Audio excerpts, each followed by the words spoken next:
O que realmente nós temos de impacto com o que está acontecendo no nosso mercado tributário? Eu acho que a pergunta básica inicial é o que nós teremos na condição de cidadão brasileiro para um mercado, independente de ser imobiliário, no mercado fiscal. Você tem que ter essa clareza de identificar qual é o risco que você tem ao expor o imóvel A, o expor o imóvel B dentro de um CNPJ só.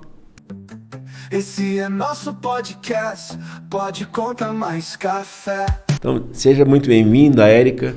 Se apresente aos nossos convidados e seguimos. Agradeço o convite, Josimar. Eu acredito que temos muito a ser falado sobre o mercado imobiliário. Na condição de especialista, eu nem digo tão especialista porque nós estamos aprendendo todos os dias, é muita novidade, é um mercado dinâmico com muitas mudanças.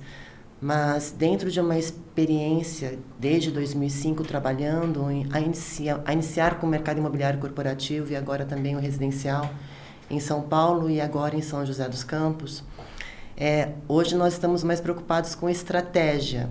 Então, eu diria que temos muito a apresentar para o cliente final, que é tanto o proprietário, investidores e até mesmo os nossos players no mercado imobiliário, que vem desde imobiliária, construtoras, incorporadores, o que realmente nós temos de impacto com o que está acontecendo no nosso mercado tributário. A estratégia é a parte boa da triotécnica. Se você tem dúvida, pode vir para cá. Então, já começando, qual é a primeira pergunta que você tem sobre o mercado imobiliário que a gente pode responder? Eu acho que a pergunta básica inicial é o que nós teremos na condição de cidadão brasileiro para um mercado, independente de ser imobiliário, no mercado fiscal. Toda a dinâmica do mercado imobiliário ela está diretamente ligada às tomadas de decisões fiscais e tributárias. Uhum. Então, partindo do princípio, o que nós teremos de impacto para o próximo ano? Nós teremos várias coisas de impacto. Pensando em estratégia e investimento, você tem que olhar por um viés. Se você olhar como incorporador, é um outro viés. Se você olhar como terranista, é um outro viés. Vamos falar da reforma como um todo. No mercado imobiliário, a primeira coisa que vai ser afetada é a forma e o preço. Isso com certeza. A gente já vai começar o ano que vem com alguma tributação que não é do mercado imobiliário, por exemplo, que não era comum, chamar CBS. O PIS e a COFINS, que era o imposto anterior, ele vai se extinguir agora em 2026. Em termos de imposto, teremos uma alteração. Em termos de comportamento, principalmente, que talvez seja uma coisa anterior ao imposto. Como é que a Receita Federal vai rastrear essas movimentações? Então, o investidor ou qualquer pessoa que mexe com imóvel já sabe que é um valor que já tinha um olhar da Receita Federal um pouco mais profundo, e esse olhar vai se aprofundar. Ela criou o Cadastro Imobiliário Brasileiro, que é um CPF do imóvel, e basicamente isso vai dizer para ela aonde está, quem reside naquele imóvel, quem é o dono e quem não é o dono. Então isso muda tudo em questão de comportamento. Antes de falar de imposto, eu estou falando de um comportamento que às vezes a pessoa que tem o imóvel tem, eu trato tudo na pessoa física ou tudo na jurídica. A gente sabe que tem várias pessoas que têm estratégias diferentes. E quando a gente fala disso, a gente tem que olhar para a pessoa individualmente, para a criatura que está na frente e falar: você investe como pessoa jurídica ou como pessoa física? Você coloca o dinheiro como incorporador? Como é que você coloca? Essa pergunta tem que ser respondida antes de qualquer coisa. Sim, mas vamos tentar voltar um pouco. Uhum. Quando se fala de reforma tributária, vamos pensar que hoje, o que envolve o imóvel? Uhum. Nós temos, partindo da base da propriedade. Boa. Da propriedade. Eu tenho, pode ser um terreno, pode ser uma casa, pode ser um apartamento, ou até mesmo uma área, fazenda, não importa. Partindo deste imóvel, temos sempre alguém que é o proprietário deste imóvel. A mentalidade desse proprietário hoje, ela pode ser mais estrategista, ela busca oportunidade, Uhum. ela busca economia e também Para segurança. Segurança e resultado financeiro. Ou seja, ela quer ter lucratividade. Uhum. Então, se a gente fala de imposto hoje, o que a reforma tributária impacta diretamente o proprietário? Comparando com o que ele tem. Imagina que ele está num cenário que ele está confortável, mas ele está apreensivo. O movimento vem desde 2024. Nós estamos em 2026. A previsibilidade é que em 2027 já teremos isso sendo aplicado e gerando impacto para este proprietário. Uhum. O que nós estamos falando diretamente para ele? Tá.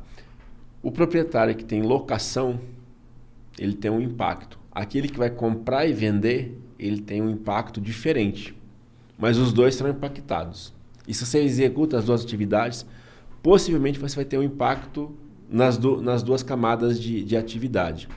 Quem faz locação e recebe acima de 20 mil e tem 3 imóveis, vai ser considerado contribuinte do tal CBS o ano que vem. A gente está falando então de reforma tributária, ela é uma jornada.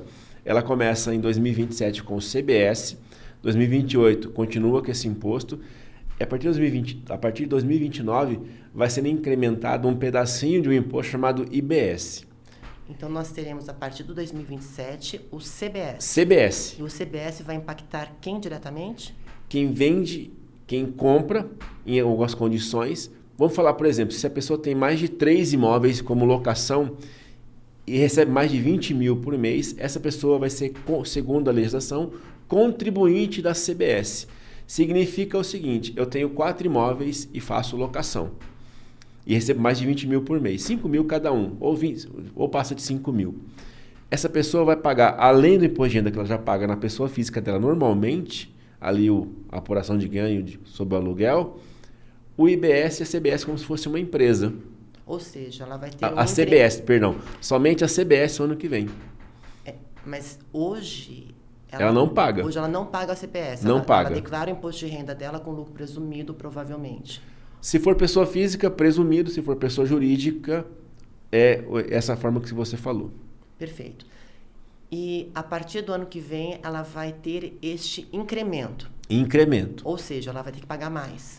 Se eu for uma pessoa física e recebo mais de 20 mil por mês, possivelmente eu vou ter agregado ao meu aluguel um imposto de mais ou menos 8%. Você sabe que isso é um cálculo base para o locador, proprietário, vislumbrar o valor da locação dele. Positivo. Então, se eu tenho hoje uma locação de 10 mil reais e essa locação me gera um lucro líquido, ou melhor, uma rentabilidade na ordem de 0,5, 0,6, que é baixo. Já foi o tempo que se falava de 1% de rentabilidade. Faz tempo. 0,5, 0,6.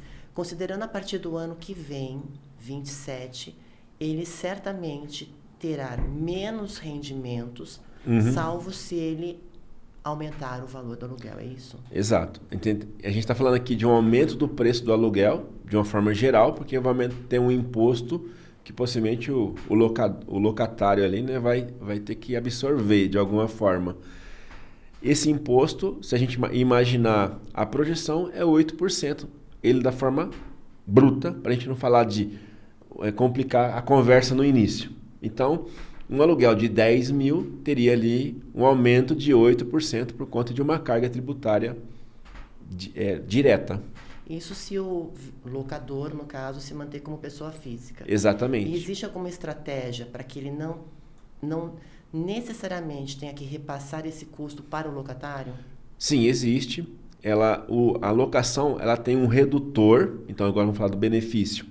Essa alíquota, se ela for 8%, e se o imóvel for comercial, não for imóvel, a locação for uma locação de longo prazo, ela tem um redutor de 70%. Ainda assim, a gente está falando de algum imposto em torno de 3%.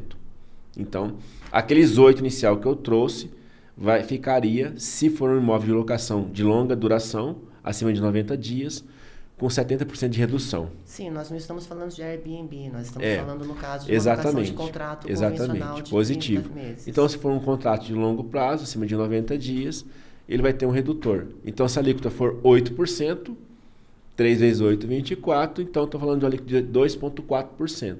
Numa pessoa jurídica, isso dá para você, de repente, pensar em créditos tributários, em alguns insumos, mas na locação são restritos. Por isso que esse redutor é bastante expressivo nessa área.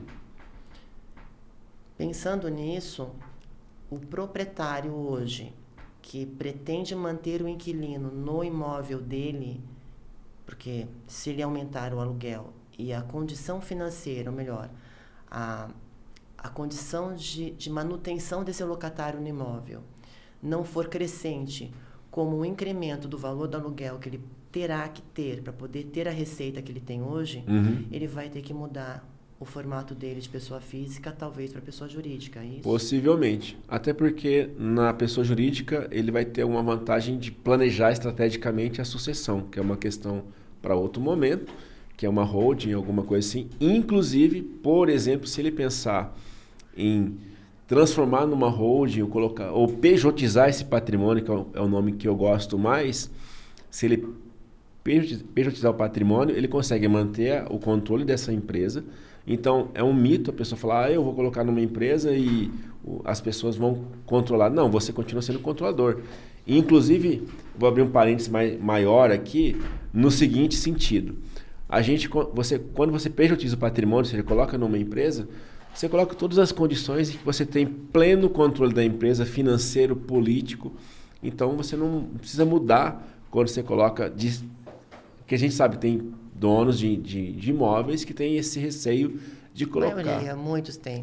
Muitos têm medo de perder o poder e o controle. Não perde de forma nenhuma, ele continua sendo, e inclusive fica muito mais fácil no inventário. E eu abri esse parênteses para dizer o seguinte, se você tem essa intenção, esse ano é o ano de você fazer isso, porque a lei 227 colocou uma possibilidade de aumentar o imposto ano que vem.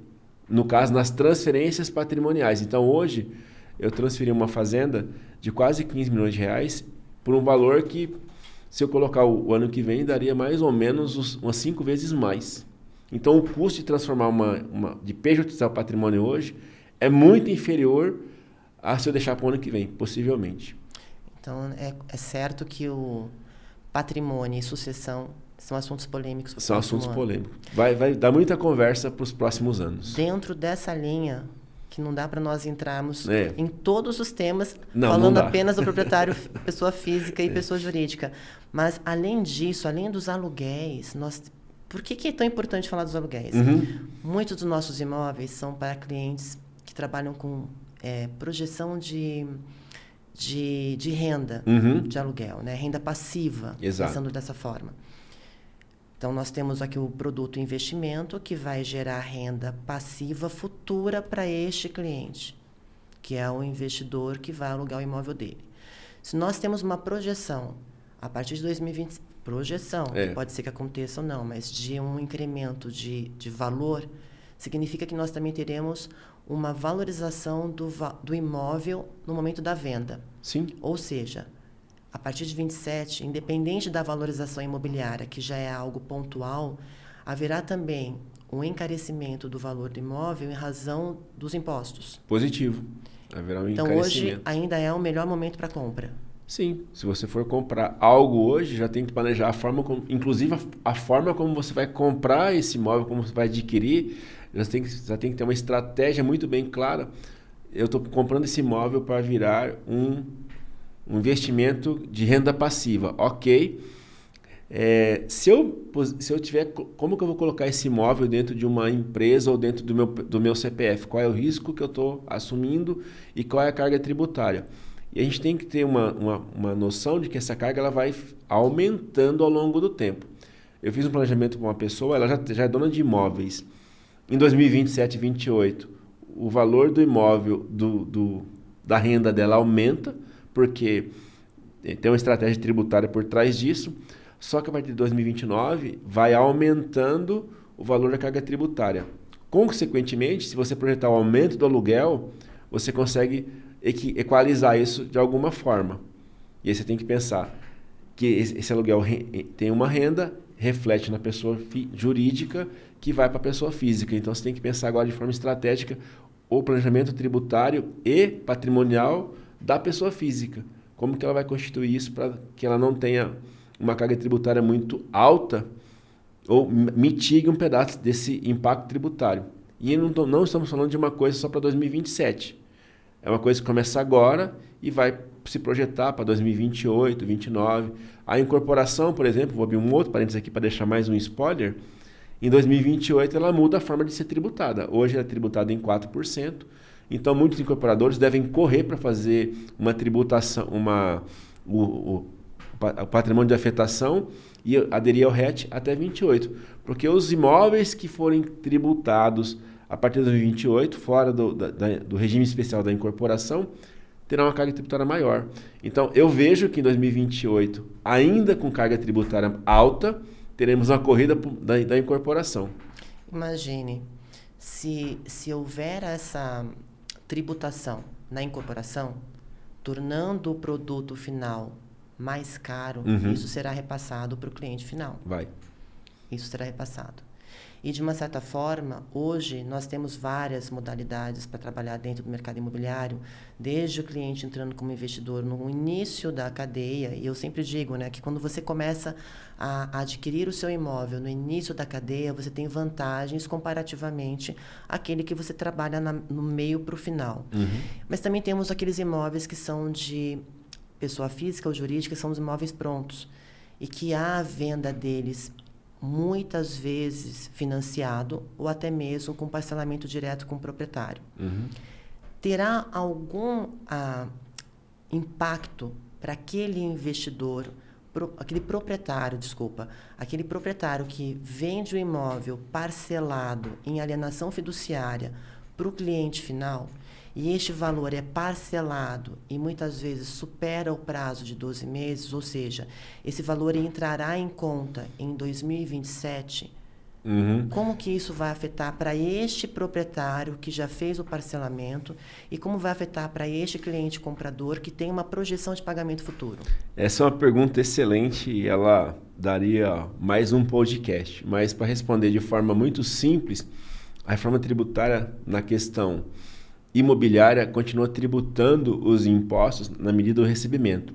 Então, se eu criar uma carteira de recebimento de venda de aluguel ou alguma coisa que transpasse 12, 13, eu vou estar a reforma tributária inteira sendo afetado por esse recebimento. Então, o imposto vai afetar, ano a ano eu vou ter um recebimento menor em função da projeção do aumento da carga tributária por conta da reforma tributária. Mas isso é para quem paga ou para quem recebe? Para quem recebe. E aí, se você não prevê isso no seu contrato, possivelmente esse imposto que vai sendo onerado ao longo do tempo, então eu começo 2027 com 9%. Vamos fazer uma conta simples. 28 continua em 9. Em 29 vem o pedaço 10% do IBS. Se o imposto total for 28, significa que eu vou pagar 9 mais 2,8. 9 mais um pedacinho da diferença, 18, 1,8. Me equivoquei aqui. E aí todo ano vai aumentando um pouquinho, 1,8, 3,6, com os 8 que já existe, eu vou chegar nos 28 ao final dos 10 anos. Então, quando você pensa no rendimento, você tem que, já no seu contrato, prever que esse imposto vai ter esse reflexo ao longo do tempo para você estimar o valor da venda e do recebimento desse aluguel. Ou, no caso, dessa parcela do financiamento. Sim, porque muitas vezes, o que nós temos... Pegar um comparativo simples de um contrato diretamente com uma construtora. Eu estou comprando um imóvel e eu pago diretamente a essa construtora uma parcela fixa durante 48 meses. Positivo, muito comum. Correção de INCC. Então, se eu tenho apenas um impacto de uma correção de INCC, eu pago para o cliente final essa parcela, eu não vou ter impacto, mas ele vai ter no recebimento. Ele vai ter. E possivelmente vão repassar para você. Exatamente. Porque se você comprar um imóvel hoje, vamos pegar uma coisa bastante simples, R$500.000, para fazer uma conta meio boba. 10 mil por mês, 48 parcelas.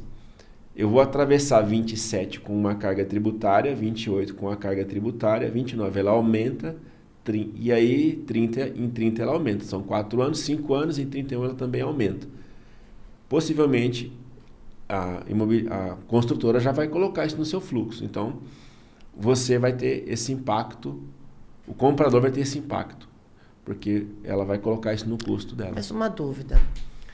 Quando você trabalha um imóvel de lançamento, em alguns momentos você tem um contrato diretamente com a construtora, que é quando ela ainda está naquela fase de registro da incorporação do projeto.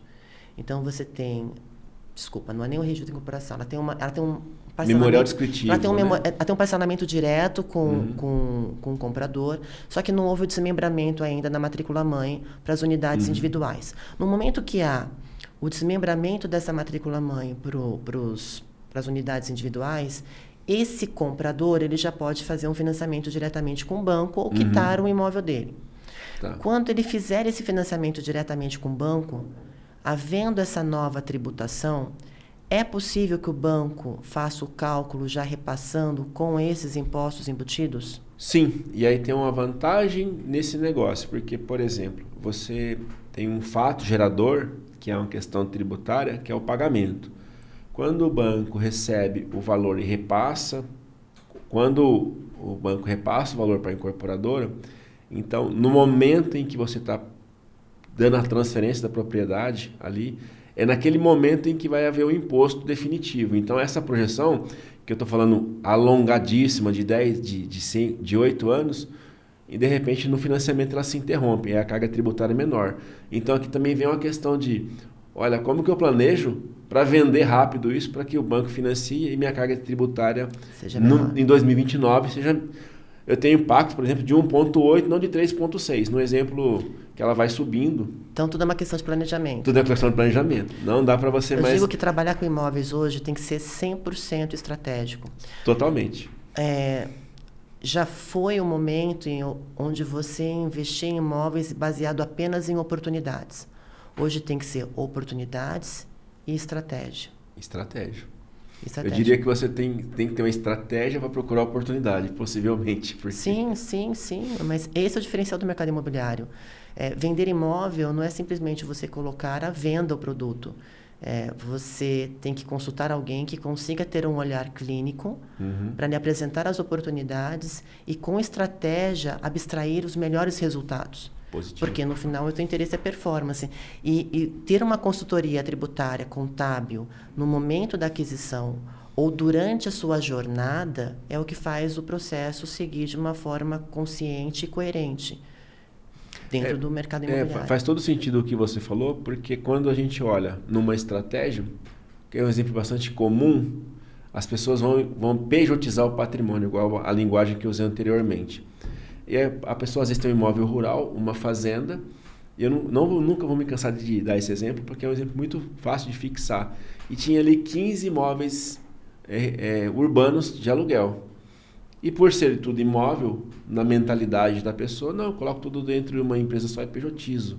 Só que ela coloca um negócio de baixo risco, que é o imóvel, com uma atividade, que é uma propriedade rural, com alto risco.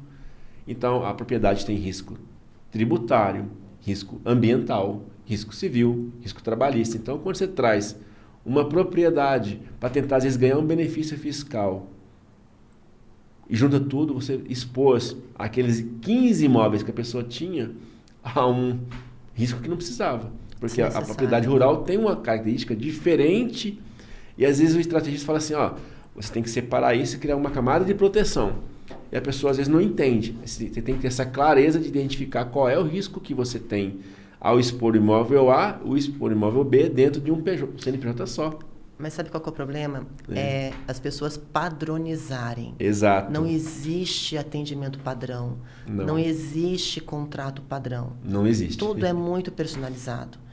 Até para eu entender a necessidade do meu cliente, eu preciso saber dele o que ele tem, o que ele pode ter e onde ele quer chegar. Positivo, exatamente. Senão você não consegue fazer um bom trabalho. E quem são as pessoas envolvidas depois naquele processo como um todo? Quais são as peças, né? Porque às vezes você cria duas estratégias para proteger um ambiente, isso vai acontecer muito com a reforma tributária, e a pessoa começa a fazer transações intercompany. Sim, e aí aquela camada de proteção, aquele escudo que você construiu para proteger um tipo de investimento do outro, ele faz essa confusão patrimonial e não protege, acaba contaminando uma coisa com a outra. E com a reforma, a gente vai ter um problema muito complicado, que é, em termos de pessoa jurídica principalmente, todo recebimento terá, obrigatoriamente, um documento fiscal atrelado. Inclusive, existe a previsão da nota fiscal de locação. Então, as pessoas, para o próximo mês, para o próximo semestre agora, se a gente falar de coisa mais imediata, já existe a previsão na nota técnica número 11, não lembro agora, ela saiu em outubro, acho que está na 15ª, ela prevendo a criação do documento fiscal de locação. Então, todo documento fiscal, igual o médico tem muito médico que já sabe o que é a questão da nota fiscal médica, que entra no portal lá e acaba emitindo. Vai também, quem tem locação, vai ser obrigado a fazer esse tipo de procedimento. Quais serão atingidos? Não existe ainda. Pode ser que seja só o locador, que emita mais de 20 mil. Mas eu sou cético. Estou nesse negócio há quase 40 anos. Então, o que acontece é que todo incremento que vai pegar a pessoa que tem uma renda alta, ou tubarão, digamos assim, depois eles acabam abaixando a régua e pegando a pessoa que emite acima de 600 reais de aluguel, por exemplo. Mas é que tem um objetivo final, né? Tem o um objetivo objetivo final final. É saber exatamente o que você tem, o que você declara. Exatamente. É esse o objetivo. O objetivo sempre é esse. Se todos entenderem que quem tem patrimônio tem um ônus e bônus, o ônus é você ter o patrimônio. Desculpa, o bônus é ter o patrimônio. Exatamente. E o ônus é você declarar esse patrimônio. Só que, normalmente, nós entendemos isso como algo que pode ser ruim. Vamos pensar agora na questão de impostos. Uhum. Quando falamos de carga tributária, pensamos, num primeiro momento, nossa, a minha vida vai mudar para pior. Mas eu quero trazer aqui o que a gente pode trabalhar para que seja diferente. Porque ela pode também ter benefícios, ela também pode ter ganho de recursos, ter vantagens financeiras. O que pode ser feito para que ela consiga ter bônus e não apenas ônus? O bônus, na verdade, é uma consciência tranquila. Porque, normalmente, e isso acontece, a reforma tributária ela traz um padrão de cultura diferente. Então, talvez, quando eu olhe para um mercado que tem... Quando eu olho o meu concorrente que não tem um preço justo, ou não tem a competição fica mais leal. Se eu usar essa palavra, ficaria mais leal. Você vai conseguir competir com quem de igual para igual, porque a regra fica igual para todos. Em termos de vantagem tributária, você vai ser obrigado a ser uma pessoa um pouco mais inteligente. Se você achava que inteligência era ficar à margem, talvez agora você não consiga, e você vai ter que pensar em estratégias para que você mantenha a rentabilidade de uma forma mais eficiente. E aí você vai se organizar para isso. A vantagem hoje é que você consegue, quem está à frente, consegue olhar o cenário para 3, 4 anos e conseguir essa vantagem inicial, que a gente sabe que o mercado eu ganho muito na compra ou ganho muito na estratégia. Eu já sabendo que o ambiente vai mudar e talvez vai ficar complicado, que eu tenho alguns comportamentos que eu faço hoje, o que eu posso fazer agora para que eu tenha vantagem estratégica de 3, 4 anos? Que é o que eu falei para você. Se eu quitar o imóvel, a tributação ela reduz, então não vou ter aquele impacto. E aí, se você pensar que em 2027 eu vou ter um impacto de 3,8 e ao final, 2030, eu vou ter um impacto de 3,8 e em 33 eu vou estar com um impacto de 10, cara, de repente, se eu conseguir economizar 6% agora na compra desse imóvel, quanto ele me reflete em dinheiro a mais nessa economia só pelo fato... Gosto dessa parte. Entendeu? Quanto ele me reflete dinheiro a mais... Eu economizei um problema, antecipei um problema, mantenho o dinheiro no bolso e consigo investir mais. É essa a estratégia. O ambiente vai estar talvez complicado? Possivelmente sim. Mas eu tenho mais recurso e quem tem mais recurso manda no negócio. Eu acho que o segredo está em se antecipar. Exatamente. Mas isso é para qualquer segmento da vida. Quando você consegue se antecipar ao próximo movimento, você tem vantagens. E nesse sentido, levando em consideração que o mercado imobiliário ele é amplo, não dá para ter a mesma receita para pessoas diversas, né? Para tanto investidor que compra, investidor que o investidor que vende também, investidor que vende, porque quem vende, vende para comprar. Isso é fato, tá? Quem vende, compra. Então, assim, para aquele que compra, para aquele que vende, para aquele que aluga, por que aquele que aluga? Quantos deixam? Eu tenho um cliente que já vendeu o imóvel para se manter locatário. Estratégia corporativa. Eu vendo meu imóvel, me mantenho nele como locatário, pago o aluguel e gero para o meu cliente investidor que comprou o proprietário, o próximo proprietário, uma renda que gere para ele uma rentabilidade superior a 1%. Isso é clássico do mercado, né?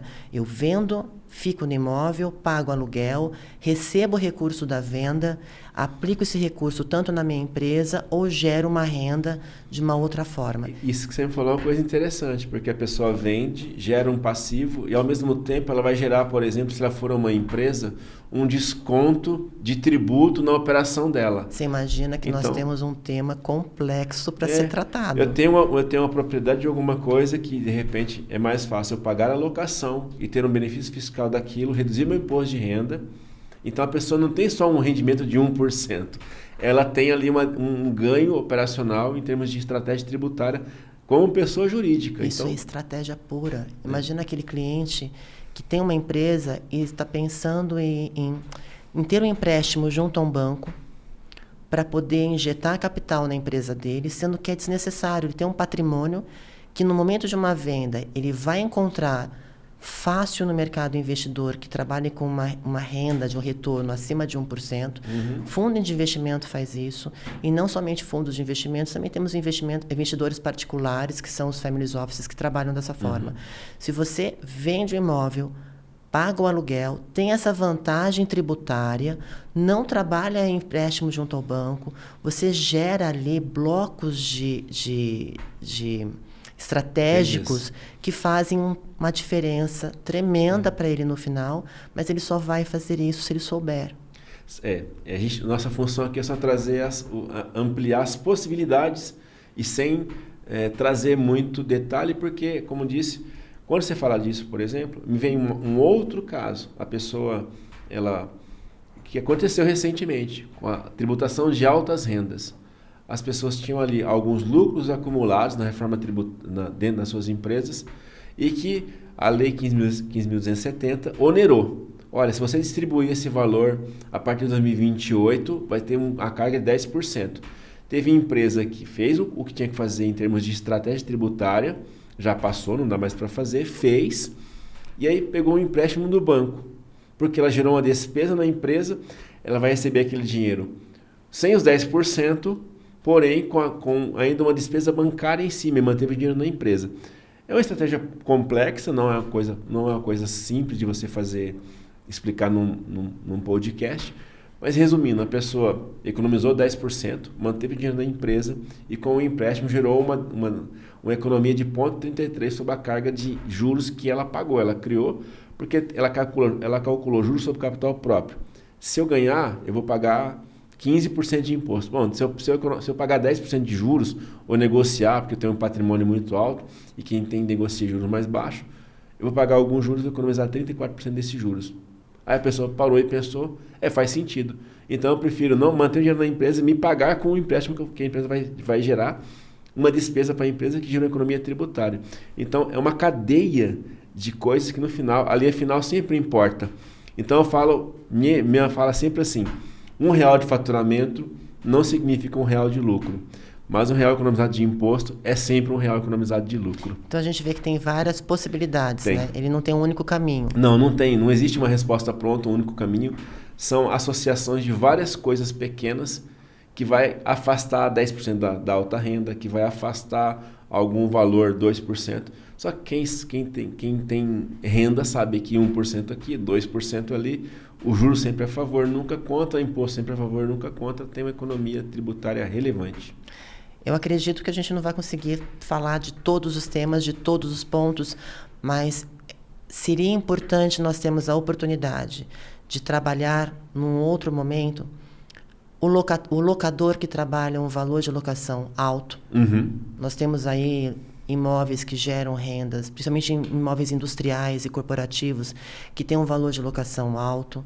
Nós temos também a questão de proprietários que ainda são familiares, são locações que são distribuídas entre os filhos, os herdeiros, e os herdeiros já receberam a propriedade, no entanto, a renda fica para... Isso é um problema recorrente, inclusive. Isso. Tem essa situação que acho que é importante nós conversarmos num determinado momento também. A questão de você comprar imóvel a futuro. Comprar imóvel para reformar e vender tem um impacto. Se você comprar imóveis com a lei tributária, ela determina uma jacância, um prazo entre a compra e a venda para você ser caracterizado como um contribuinte daquele imposto. Então, não só a locação, mas tanto quanto a venda recorrente, que não tinha esse olhar tão profundo, vai começar a ter. Então, a venda periódica de imóveis vai ser considerado contribuinte do IBS e CBS. E aí a gente vai entrar num outro nível de conversa, que não vai dar para entrar aqui, qual é o valor que vai ser utilizado para calcular esse imposto. Vai ser um valor de referência, que foi o valor que eu citei lá atrás, que é o tal do CIB, o Cadastro Imobiliário Brasileiro, vai criar, entre aspas, um valor de referência para IPTU, ou para quem é de São Paulo, sabe que é o ITBI, tem um cálculo específico. Vai ter esse valor, ele vai influenciar em vários cálculos posteriores, então a gente tem que ter essa dimensão também. A gente está falando de um mercado altamente complexo e que vai ficar mais complexo ainda. Mesmo porque o ITBI de município para outro município pode mudar. Nós temos 2% em um, 3% em outro. E também é um ponto importante a ser abordado, porque quando nós falamos de venda de imóvel, nós temos o construtor que constrói para revender, tem aquele que compra só o terreno, agrega a construção no imóvel e gera um valor em cima dessa construção superior a simplesmente somar o que ele gastou no imóvel. Ele traz uma valorização que é o serviço ali aplicado. Tem vários, mas resumidamente... Se eu fosse hoje passar para um cliente investidor meu ou um proprietário de um imóvel para locação, sabendo que ele está declarando ou como pessoa física ou como jurídica, ele tem apenas 2026 para se organizar. Exato. Isso. Se eu falar para você, talvez nem vá fazer isso lá para outubro, novembro, porque não dá conta. O ano passado houve essa... notícia de que a lei seria aprovada. A lei que foi aprovada a 227, ela seria aprovada até o final de 2026. A gente ia estar vivendo um cenário já catastrófico em 2020, foi aprovada em 2026. Ela deveria ter sido aprovada em 25. Acabou não sendo e a gente ganhou mais um ano. Só que esse um ano, pela experiência anterior que eu tive, que a Triotécnica teve, em novembro e dezembro foi inviável fazer qualquer tipo de planejamento, porque houve uma corrida nas juntas comerciais, nas prefeituras, não deram conta de entregar tudo aquilo que tinha que entregar para finalizar a tempo. Exemplo, a correria que gera. Tem oportunidades imobiliárias ainda. Tem empresas imobiliárias já constituídas como CNPJ, que a Receita Federal deu uma normativa dizendo que ela vai soltar uma documentação, em caso você apresente um contrato de longo prazo em um processo que ela vai criar, você consegue mitigar e manter a tributação desse imposto como é hoje para a pessoa jurídica, tá, gente? Pela vigência do contrato. Explico melhor. Eu fiz um contrato em 2025 de 5 anos. E digamos que eu sou uma empresa e tenho a tributação de 3,65 hoje. E eu quero manter isso para 2027, 28, 29 e 30. Não seria afetado por isso. Eu tenho um procedimento fazendo a Receita Federal, que vai ser normatizado, e que a informação gera esse recurso. Eu vou conseguir manter pelo prazo desse contrato a tributação menor. Desde que ele faça agora. Desde que ele tenha a estratégia correta e esteja sendo acompanhado por alguém que está monitorando isso. Teve gente que perdeu esse prazo, porque tinha que ter um contrato com algumas formalidades e não cumpriu. E qual é o prazo? O prazo foi estendido de 31 de dezembro de 2025 para um prazo que a Receita Federal vai dar uma documentação e uma legislação específica para ser apresentado. Então, estamos aguardando isso. Mas enquanto o prazo não está definido, quer dizer que você está em tempo. Você está em tempo de se organizar, de repente recorrer autenticar os documentos e fazer evidências de que aquele contrato foi formalizado lá atrás.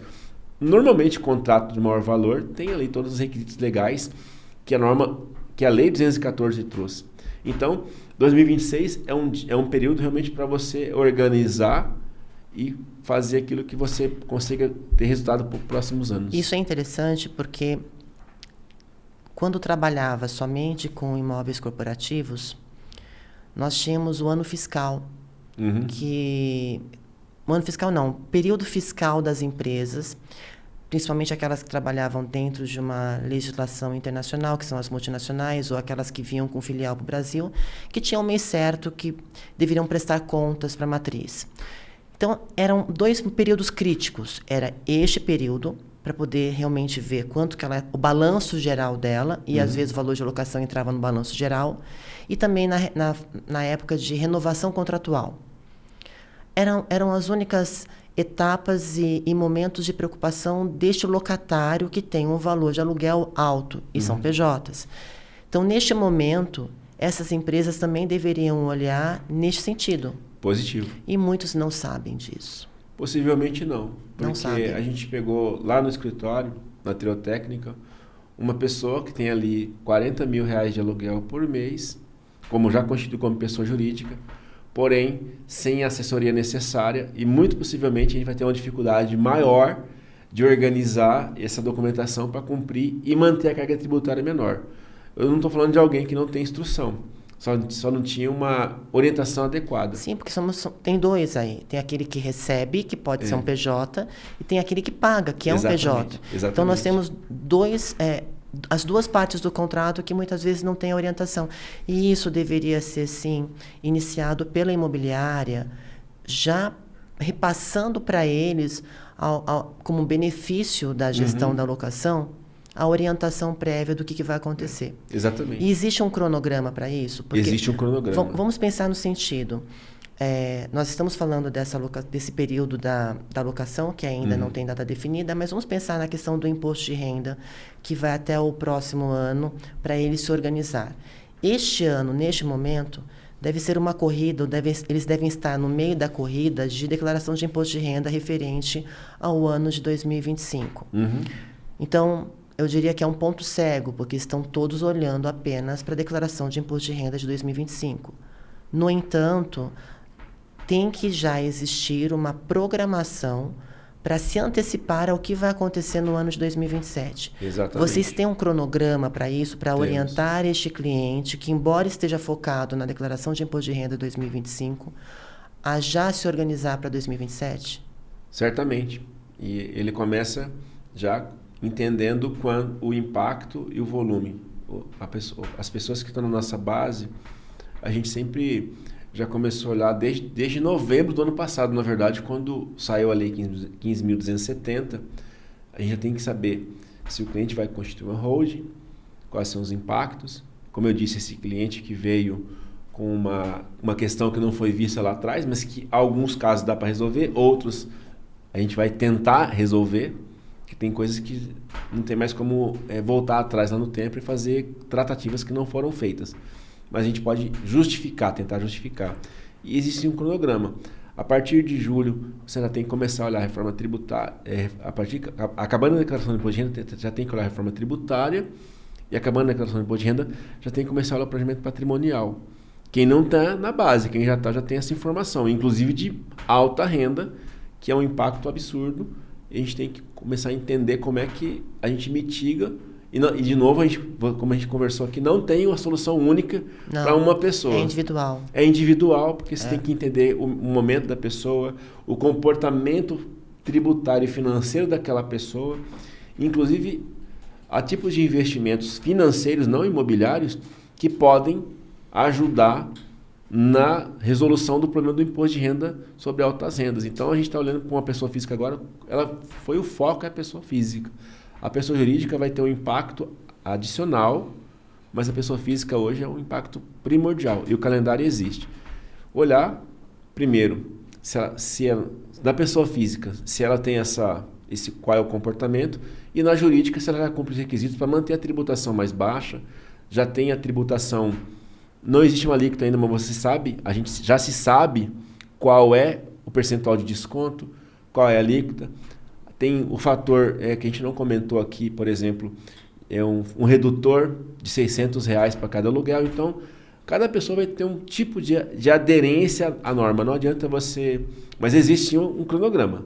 Você tem que começar a olhar agora e entender qual é o seu movimento para você encaixar esse movimento dentro da reforma. Você sabe que a maior dificuldade é o primeiro passo. É, né? O primeiro passo.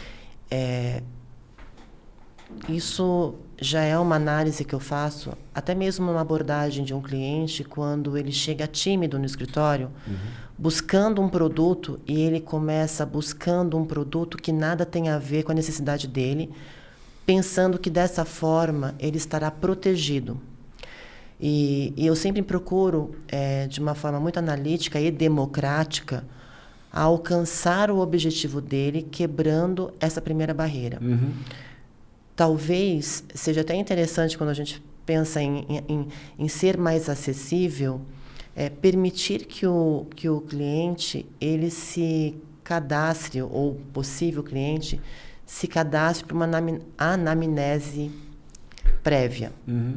Porque se ele conseguir entrar em contato com uma empresa especialista, não somente com imóveis, mas também cuidando da parte contábil, tributária dele num todo, numa visão ampla, onde abordaria também imóveis, ele não estaria exposto, mas ele entenderia exatamente se ele faz ou não sentido para ele dar o primeiro passo. Exatamente. E vocês têm esse canal aberto? Temos esse canal, sim. Está disponível. Então, a gente vai deixar aqui possivelmente um diagnóstico então inicial para quem quiser entrar em contato. Ele não é um diagnóstico profundo porque existem questões, como eu disse, o dinheiro é o sangue da pessoa, é como a pessoa funciona. Sim. Mas a gente deixa esse link, Porque assim é possível democratizar, inclusive, a pergunta. Ele se sente mais confortável de dar este primeiro passo de uma forma protegida e tranquila. Positivo. Bom, a gente agradece. Esse podcast, ele não tem objetivo de terminar agora. Esse podcast não tem fim, essa conversa é longa. Se ramifica para vários setores do mercado imobiliário, setores pessoais, setores empresariais, porque envolve a dinâmica realmente de quem quer projetar o seu futuro, quer investir e realmente não tem como você falar de uma forma isolada numa caixinha. Então eu agradeço aqui a Érica que veio aqui dar a contribuição dela e trazer as dúvidas. A gente se sente lisonjeado em fazer isso e contribuir para que você tenha um pouco mais de clareza naquilo que você vai investir. E informação é tudo. Vá atrás de quem tem informação, que possivelmente você vai ser uma pessoa melhor. Vou deixar a parte final para ela e nos siga nas redes sociais. Até um próximo episódio. Josimar, eu agradeço a oportunidade de estar aqui com você nesse bate-papo gostoso. Tem muito assunto. Eu acredito que nós não falamos nem 10% do que é possível. Se deixar aqui, vamos além. Mas a dúvida de todos também faz parte do meu canal de dúvidas. Então, eu me sinto lisonjeada e agradeço a oportunidade. Eu espero estar aqui com vocês novamente. Já está convidada. E trazendo também um pouco da minha experiência e recebendo muito de vocês. Porque no final nós recebemos mais do que nós estamos entregando. Eu agradeço, sinceramente. É muito bom e fica já o convite para a próxima, porque esse assunto não se extingue aqui. Estaremos juntos. Até mais, gente. Um abraço.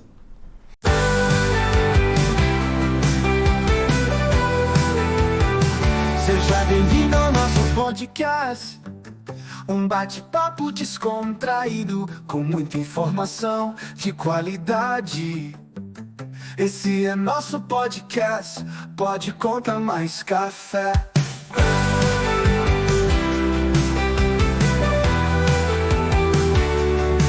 Pode Contar Mais Café.